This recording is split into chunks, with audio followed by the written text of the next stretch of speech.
President Trump announced plans to implement reciprocal tariffs on all major U.S. trading partners in order to country-by-country assessment to reset U.S. trade relations. The reciprocal tariffs won't go into effect right away. The president says perhaps by perfect day, April 1st. Maybe he'll say, hey, we were just kidding around. Joining us now, Wendy Cutler, former acting deputy U.S. trade rep in the Obama administration. She's now vice president of the Asia Society Policy Institute. And Nazak Nikakhtar, she's former Commerce Department official in the first Trump administration. She's now chair of Wiley's national security law practice. And Ambassador Cutler, I don't know how many times yesterday you saw, the president's pretty good at messaging at times. And these aren't tariffs, these are reciprocal tariffs. And that immediately makes you think, well, wait a minute. So they're already being levied against us. It almost starts to get you on board that if they're doing it to us, why the heck haven't we tried to reciprocate? So, yeah, on the face of this proposal, it seems very reasonable, right? Let's make them pay what we pay.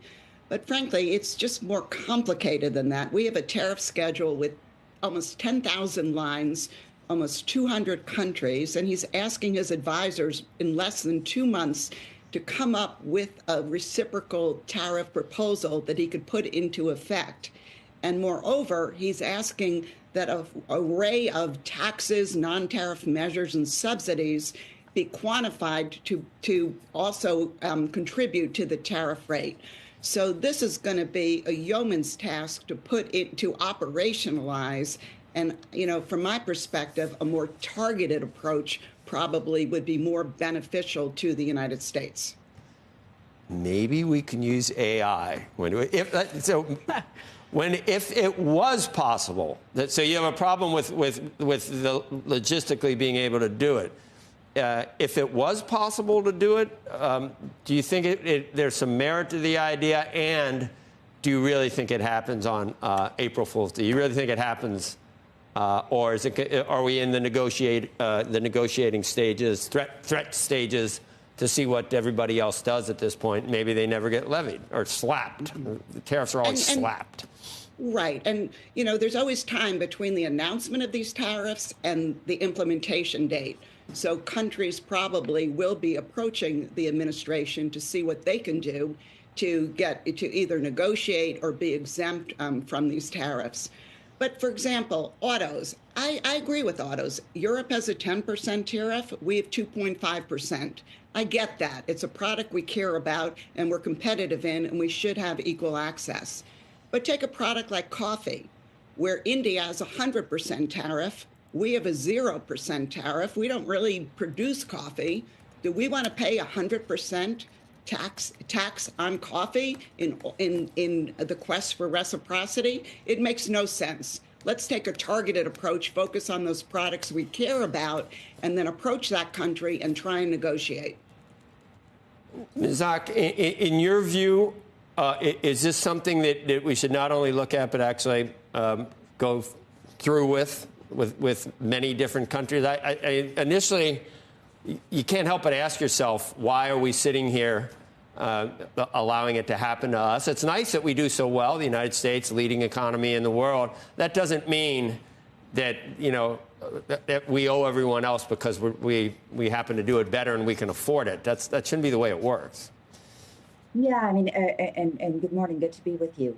I think this raises a really important question. When the United States, when we bound our most favored nation tariffs rates, and other countries were, for certain goods, allowed to set higher rates, this is when the U.S. was relatively much more developed, and their economies, our industries in these other countries. So it gave these countries a chance to boost themselves. But now countries like India, Brazil, they do have mature industries, right? And so the fact that there's discriminatory tariffs now is certainly something the president should be looking at and trying to negotiate, right? And it's not, and I really want to dispel this notion of negotiation just for the sake of negotiation. It's not that. It's these distortions, these imbalances in the trading relationship that the president is just fundamentally upset by. He sees that it's weakening the domestic manufacturing base, the domestic workforce, and he wants to take these challenges on. If he wasn't committed to free trade, but fair trade, he wouldn't be doing this in the first place. So this is a president trying to promote trade, but making sure that it's on equal footing. Nazak, can you use balance of payments differences to make the case? We do consume more. We're able to consume more. We're never going to have equal imports and exports. But is there something to that we're losing $200 billion when there's an imbalance like that? Can you look at it that way, or is that sophistry? No, absolutely. You hit the nail on the head. I mean, as an economist, I'll tell you this the same. I mean, I think when you look at trade deficits, it's a function of the country's wealth. It's a function of the gross national income per capita, et cetera, right?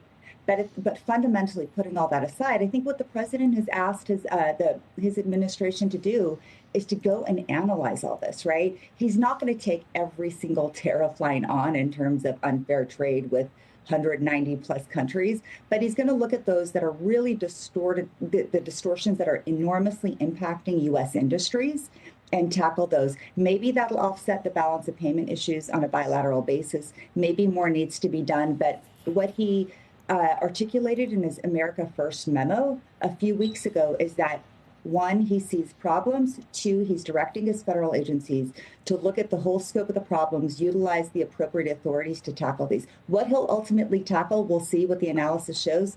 But I think he's really committed to tackling as much as he can to fix these distortions so we can put Americans back to work.